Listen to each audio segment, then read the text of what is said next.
You know, Matt was already a little loose getting down. It looked like he was really almost sideways before Tony ever got in there and got on him. Have to look at that again. Have these two guys had a little, didn't they start the year off this way? At Daytona. See those three cars back there stopping. They didn't know where these two were going to go. You just watched that replay. What did it look like? I didn't see the beginning of it. You know, I knew Tony had a run, and you know, I just you know, at the start-finish line, he was still behind me, so I just pulled down against the grass because I was going to obviously protect the bottom. And you know, if he got inside me, I don't know how he did. He must have run over the grass to get there. And once they said he was inside, I moved up, but he just tapped me in the left rear, and then he proceeded to take a right and run me up the fence. So you know, if he was under there, I didn't know he was under there. I don't know how he got there when I was against the grass. Two really good cars wrecked in the garage. Tony, you've seen the replay. You were there. What happened? Well, it's pretty funny. That's the first time I've actually got to sit in the truck and watch the other guy in the interview, but it's a pretty demented view from where I saw. I mean, I got to run on him like he said. At least he got that part right, but you know, you can see where they start the camera view that he's a whole lane and a half low, and you know, you don't go in the corner that way, so obviously he's blocking there. And you know, if he wants to complain about me getting under there, I mean, I was there, and you know, any other weekend that would be acceptable, but you know, it's the next to All-Star Crash Fest, so you know, I think he screwed up on this one and thinks that if he thinks I did that and that was my fault, he screwed up in the head. Tony Stewart was extremely displeased with Matt Kenseth, as Matt Kenseth was displeased with him. Entering turn one, Tony Stewart and Matt Kenseth collected each other hard into the outside wall, taking them both out. Both drivers were very displeased with each other in their post-race interviews, and Tony Stewart even called Matt Kenseth messed up in the head. Both drivers were furious at one another, but they didn't really have any other altercations until the 2012 Bristol race. Wow, that did not work out for... Oh, Kyle Busch turns Chase Elliott. Hard into the wall. And almost back up into traffic. Oh, Bowyer getting pushed. Almost collects him. You can see he's taking his time. He wants to see somebody first, or... Yep, he was in position to have a chance to win it. 11th caution flag. Oh, boy. Racing for the win, Kyle Busch accidentally taps Chase Elliott, and Chase Elliott spins hard into the inside wall. Chase Elliott was extremely displeased with Kyle Busch, showing him the middle finger as he got out of the race car. Yeah, Kasey Kahne's like, I got to go. I can't cut you. He brakes right now. He sure turned him around, though. I think I mentioned earlier about keeping that list if you're scoring at home. Well, that one's 1-1 so far, yep. I guess, isn't it? Tie game. I wonder if Casey's splitter bottomed out right there. Yeah, he might have caught the curb, maybe is what he's going to The day Vickers and Kane did not like each other. Kasey Kahne would spin Brian Vickers around off turn number 4 at Martinsville. A little bit later, Brian Vickers then returned the favor, trying to take Kasey Kahne out in a more vicious crash, failed to do so. And a little bit later, because he failed to do so, Kasey Kahne back out on the track, wrecks Brian Vickers in about the same spot Vickers attempted to wreck him just some laps earlier.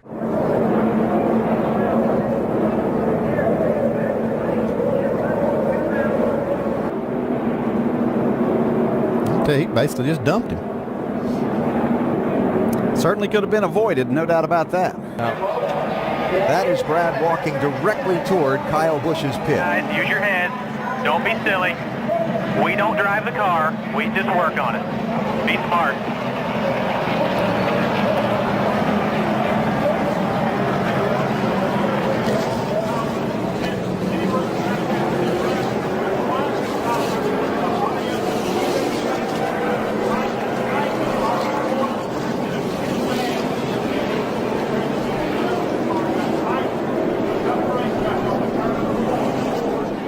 Kyle Busch essentially dumps Brad Keselowski down the straightaway. There's no ifs, ands, or buts about it. He turns Brad Keselowski, spins him out, and wrecks him.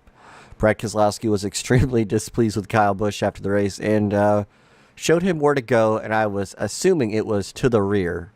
Here comes the 22 with a big push. He's on you. He's on you tight. All right, he just shoved me straight in the fence. He just shoved me all the way in the corner. Careful, they're 22 and 4, not happy already. Yeah, front row seat. Guess Harvick's mad. Kim, I was trying to help him.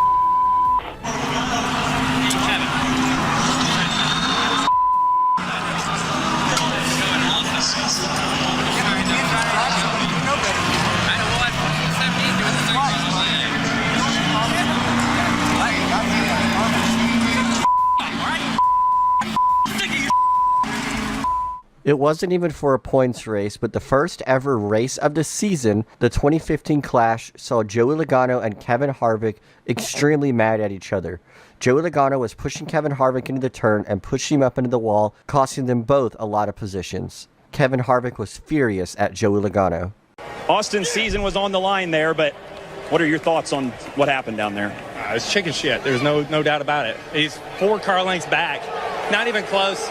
Then he wrecks the 11 to go along with it. And then he's going to go up there and thank God and praise everything with his baby. It's a bunch of BS. It's not even freaking close. I mean, dude, I get it, bump and run. I get it. I didn't back up the corner at all. He came in there and just drove through me. It's ridiculous that's the way we race. Unbelievable. I get bump and runs. I do that. I would expect it. But from 4 car lengths back, he was never going to make the corner. And then he wrecks the other car. He wrecks the 11 to go with it. So on the black flag. He's turning Clint Bowyer into the wall, collecting Joey Logano. Caution flag is out. That was a real act of a champion. Almirola slides in. Did the leader take the white flag before the caution came out? Slip into the garage straight right here.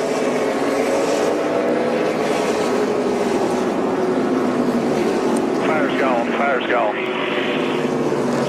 United Fire's back.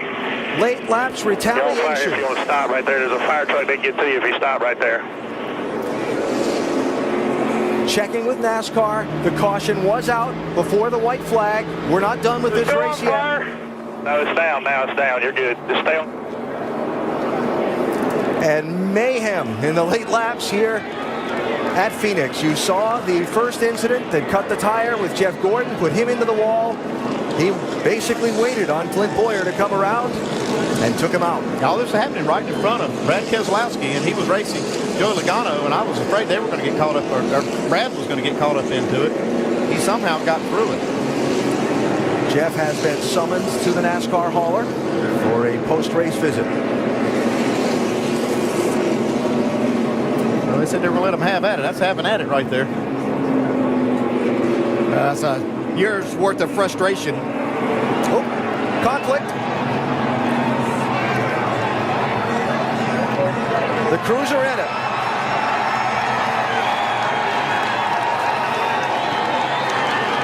And somewhere in the middle of that is Jeff Gordon.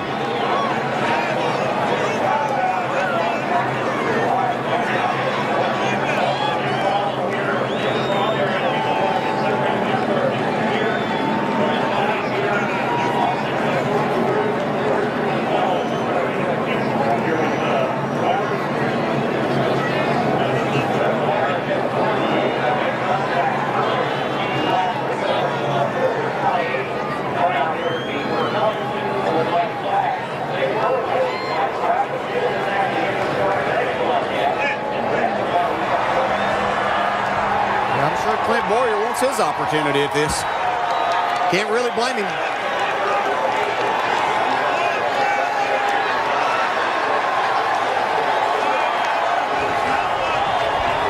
That's stupid.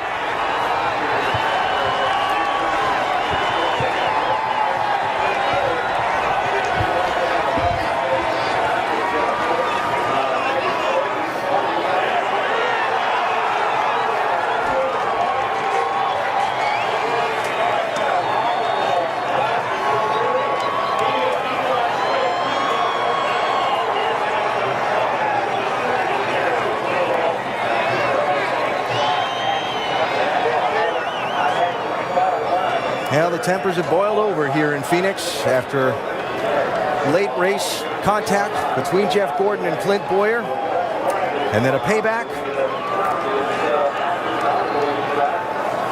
And there are going to be a lot of visitors to the NASCAR transport. Stay on the lead lap. They want us to give them a lap back, Dave. At 10-4, they're going to hold you one lap. They said we sped to keep from going a lap down. Bullshit! I went to my max of my life on the exit. And okay, speed, maybe it was a mile an hour over, but it wasn't like it was 15 miles an hour over, like it was fucking obvious. They always get the last word, bud. We'll just give them their lap. We'll get the lucky dog. Fuck you guys. Well, I guess that's a little hand signal he's giving the NASCAR official. Yeah, we will apologize for Kyle. 18 too fast. Actually, not the lap. He gave him the number one finger, too, after they got him sitting there, Billy. Hosting us now. You gotta come in, bud. You gotta come in. That's Kyle Busch's radio. Remember the little gesture that we had to apologize for? It's going to cost him 2 more laps. NASCAR is going to pull him in. Said unsportsmanlike conduct. That's freedom of speech. They're going against the constitutional rights of everybody. Kyle, stop, please! And we all work too hard for this. You're costing us. Bring it to pit road. Park it for 2 laps. So a bad break turned into a bad situation, and it's gone to worse. They always get the last word. Well, let's stay on Kyle Busch. Speaking of unsportsmanlike conduct, he actually got a penalty for unsportsmanlike conduct. He gave the middle finger to a NASCAR official after being black flagged for speeding down pit road. Kyle Busch has always had a history of being tempered, but this 2010 Texas race sure showed all the worst sides of Kyle Busch. Whoa, little bump on the by the Biff, the back of the number 29. Yeah, look at him run up. Look at the 29 run up and run into Biff right there. He didn't like that at all. These guys are having words. I wish that tent wasn't there. Yeah, I think we got a problem. Get it in there. Get it in there. Yeah. Okay. That is just a glimpse of what we will probably see this weekend on the short track. Tempers do fly. Something you rarely see in NASCAR are tempers in a practice session, and this is what happened at Martinsville in 2011. Kevin Harvick and Greg Biffle were down the front stretch doing their normal practice session until Kevin Harvick would brake and Greg Biffle would hit him. This would upset Harvick as he would drive up the track and almost into Greg Biffle. And this altercation did bleed over into the garage area as Biffle would get out of his race car, walk down to Harvick's garage stall, and they started having a confrontation. Down to the 29 of Kevin Harvick, and I'm sure there are words that are going to be said in just a minute, but it continued as they came into the garage area when Greg Biffle was pulling in and Kevin Harvick was pulling in, and here we see Greg Biffle now walking up to Kevin Harvick, the 29 crew members. Kevin Harvick has now walked up to Biffle. Crew members have centered around them. NASCAR officials now trying to break up the fight. You see Greg Biffle having words with Kevin Harvick. It's very loud down here, but he got into his ear. Everybody's pointing fingers, and it's drawn a lot of media attention, as you can imagine. It actually looks like Greg and Kevin's trying to have a conversation about it, though, actually. Yeah, you see him come up at turn 2 right here, and I think that they make a little bit of contact right there. Kyle Larson trying to side draft, and then I think Busch is frustrated with that. Squeezes him down the racetrack, and then Larson spins out into the 8, and they both hit the fence. So I think Kyle Busch was frustrated with Larson. You see him way down the racetrack. Let's hear what he said.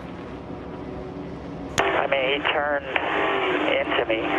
Yeah, he routed you down. Total idiots. Well, there's 2 sides to every story, but that's certainly the one side that we saw. Yeah, you see that little contact. I think that ticked Kyle off right there, and then right there. Yeah, I think he just got frustrated and got them both wrecked. In 2024, Kyle Busch and Kyle Larson, the two Kyles, would get into one another down the front stretch at Gateway. They would bang doors down the front stretch. Heading into turn number 1, Larson and Busch would still be together, and they would end up crashing. Larson would lose control underneath his race car, sending Busch in the wall and ending his day as Larson would keep going. This would ultimately cost Kyle Busch even more points than he already had, and he would ultimately miss the playoffs after an abysmal summer. Let's see what we're talking about here. Dempsey Jr. just made a lane down there on the bottom. Does get the spot from Gordon. So the f***ing 88, he can thank me later for not wrecking his just that was f***ing stupid. I mean, I know Jeff's frustrated. I don't see anything wrong with what Dale Jr. did there. You go race and do all that you can do. It's a race, right?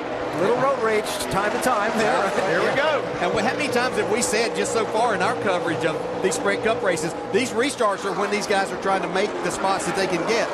They've carried this battle on, though. So the attitude kind of, what the heck, I'll let him go and then pay it off. And I can guarantee you that all clear. All Vickers has been thinking about since he got turned by Stewart was getting in a position to do this. Looking for him. Where's that 14? Yeah. Yeah. Remember when Vickers got turned around earlier, Ryan Pemberton, his crew chief, was giving him the play-by-play of what happened. Vickers said, I know, I felt it. Yeah, One more time. this is early. Okay, now this is just now. Oh, yeah. I mean, Vickers comes from the left side of the racetrack, or from on your screen comes from the right side of the racetrack across to run in the back of Tony. Now, this is what happened earlier in the race. As they were on board with Stewart, that's Vickers up ahead. They're going down to 11. Stewart just leans on him and keeps leaning and keep leaning and just pushed Vickers into the tires down there. And you know what, really, and Tony, and we've seen this twice, Tony got on him and would not get off of him. I mean, pushed him. We saw it a little later with Joey Logano. There was no other cars around. It was just a one-on-one, and Joey's like, I'm tired of messing with you. I just pushed you out of the way.